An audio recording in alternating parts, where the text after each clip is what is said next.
ಇವತ್ತು ಏನಂದರೆ ನಮ್ಮ ಚಿಕ್ಕನಾಯಕನಹಳ್ಳಿ ಕ್ಷೇತ್ರದ ಜನಪ್ರಿಯ ಶಾಸಕರು ಜನಸ್ಪಂದನ ಕಾರ್ಯಕ್ರಮ ಹಾಗೂ ನಮ್ಮ MLA ಸಾಹೇಬ್ರದ್ದು ಹುಟ್ಟಿದ್ದಬ್ಬ 16ನೇ ತಾರೀಕು 100 ದಿನ ಜನಸ್ಪಂದನ ಕಾರ್ಯಕ್ರಮ ಮಾಡಿ ಹಲವಾರು ಜನಗಳ ಸಮಸ್ಯೆ ಬಗೆಹರಿಸಿದ್ದಾರೆ. ಊರಲ್ಲೇ ಗಂಡ ಇಲ್ದವರು ಹಾಗೂ ವಯಸ್ಸಾದವ್ರಿಗೆ ಅವ್ರಿಗೆಲ್ಲ ಆಟೋ ಕಾಪಿಗಳೆಲ್ಲ ಕೊಡಿಸಿದ್ದಾರೆ ಹಾಗೂ ಕ್ಷೇತ್ರದಲ್ಲಿ ಒಳ್ಳೆಯ ಅಭಿವೃದ್ಧಿ ಕೆಲಸ ಮಾಡಿಸಿದ್ದಾರೆ. ಅದಕ್ಕಾಗಿ 100ನೇ ವಾರದ್ದು 16ನೇ ತಾರೀಕು ದೊಡ್ಡ ಫಂಕ್ಷನ್ ಇಟ್ಕೊಂಡಿದ್ದಾರೆ. ಎಲ್ಲರೂ ಸಾರ್ವಜನಿಕರು ಎಲ್ಲರೂ 16ನೇ ತಾರೀಕು ಬಂದು ಎಲ್ಲ ಚಿಕ್ಕನಾಯಕನಹಳ್ಳಿಗೆ ಬಂದು ಎಲ್ಲರೂ ಅವ್ರಿಗೆ ಸ್ವಾಗತ ಮಾಡಬೇಕು ಅಂತ ನನ್ನ ಮೇಲೆ ವಿನಂತಿ ಅಂತ ಕೇಳ್ಕೊಂಡಿದ್ದೀನಿ.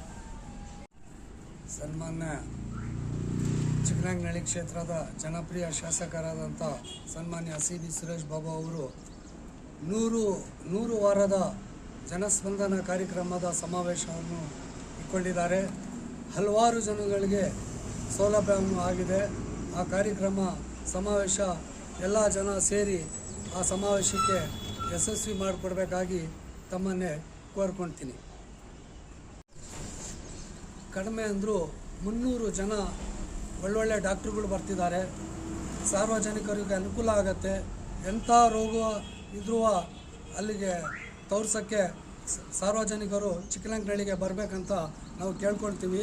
ಹಲವಾರು ಡಾಕ್ಟ್ರುಗಳು ಕಿಡ್ನಿದೇ ಆಗಲಿ ಹಾರ್ಟ್ದೇ ಆಗಲಿ ಪ್ರತಿಯೊಂದಕ್ಕೂ ಸೌಲಭ್ಯ ಮಾಡಿದ್ದಾರೆ ನಮ್ಮ ಸನ್ಮಾನ್ಯ CB ಸುರೇಶ್ ಬಾಬು ಅಣ್ಣವರು. ತಾವುಗಳೆಲ್ಲ ಆಗಮಿಸಿ ಆ 100 ವಾರದ ಜನಸ್ಪಂದನ ಕಾರ್ಯಕ್ರಮವನ್ನು ಯಶಸ್ವಿ ಮಾಡಬೇಕಾಗಿ ತಮ್ಮಲ್ಲಿ ಕೋರಿಕೊಳ್ತೀವಿ.